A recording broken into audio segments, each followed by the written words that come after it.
दोस्तों पहले आप वीडियो देखिए। खोल के पेट्रोल डाल दिया और ये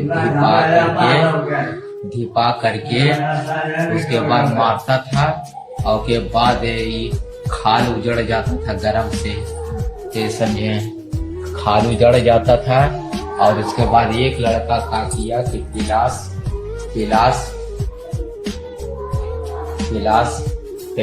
से मेरा कान को कतर दिया, पिलास से मेरा उंगली को कतर दिया। नवादा में बीते 5 दिसंबर को हुई मॉब लिंचिंग में कपड़ा व्यवसायी मोहम्मद अतहर की इलाज के दौरान मौत हो गई है। वहाँ पर से आ रहे थे, पंक्चर हो गया साइकिल, तब कुछ लोग वहाँ पर आग ताप रहे थे।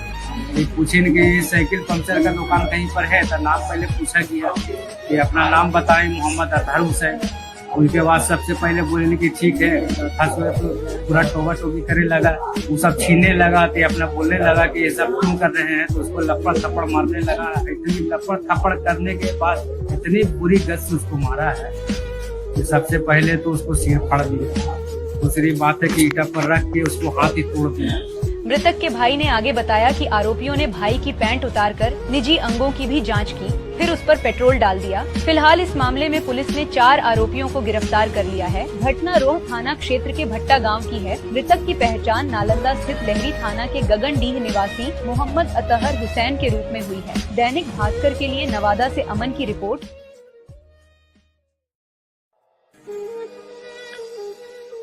गजब है इस देश का कानून, गजब है इस देश की सरकार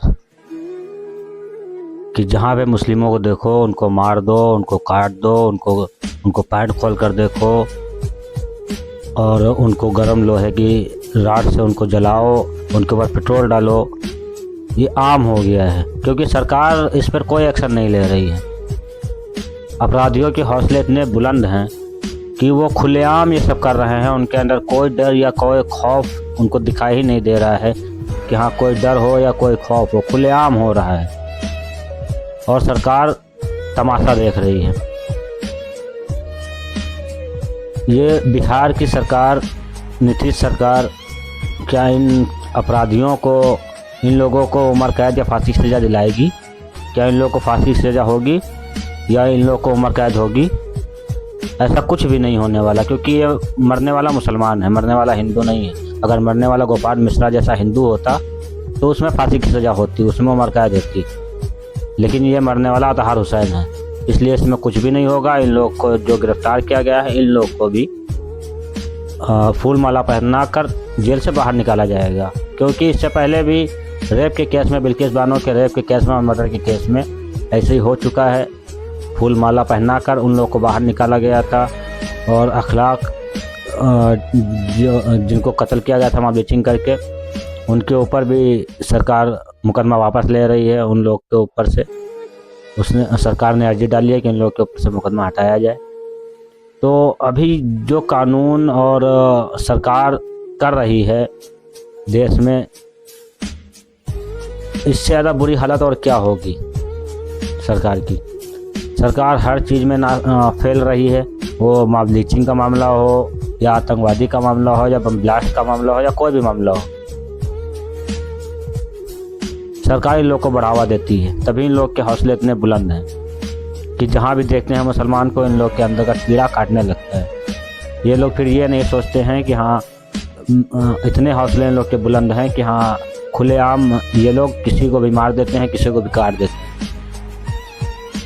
ये अब मीडिया नहीं दिखाएगी कि पैंट उतार के देखा गया, नाम पूछा गया, ऐसे ऐसे मारा गया। जब पहलगाम में आतंकवादी आए थे तब मीडिया ये चिल्ला कर बोल रही थी कि पैंट उतार कर देखा गया, वहाँ पे नाम पूछा गया, धर्म पूछा गया, पैंट उतार कर देखा गया। अभी ये मीडिया कहाँ है? ये दलाल मीडिया अभी खामोश है क्योंकि यहाँ पे मरने वाला मुसलमान है। इसलिए क्या मुसलमानों की ज़िंदगी की कोई कीमत नहीं है? क्या मुसलमान इंसान नहीं है? क्या मुसलमान इस देश का नागरिक नहीं है? क्या हालत बना दी गई है इस देश की, जहाँ पे दलितों को मार दिया जाता है। कोई लड़का पानी पीने जाता है उसको मार दिया जाता है।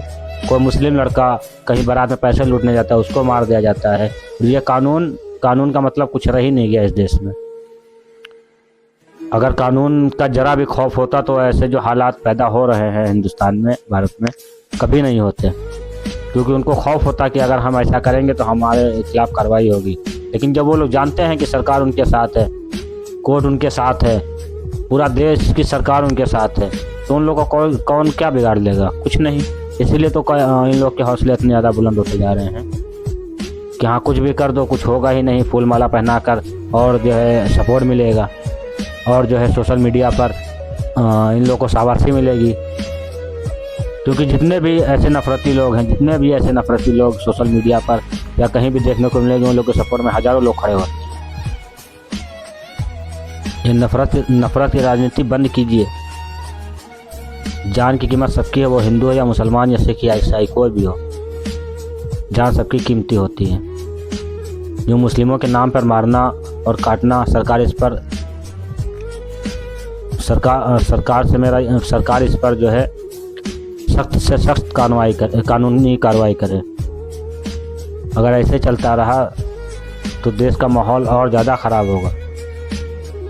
नीतीश सरकार से मेरा यही निवेदन है कि इन लोगों को कड़ी से कड़ी सज़ा मिलनी चाहिए, फांसी या उम्र कैद। जय हिंद, जय भारत।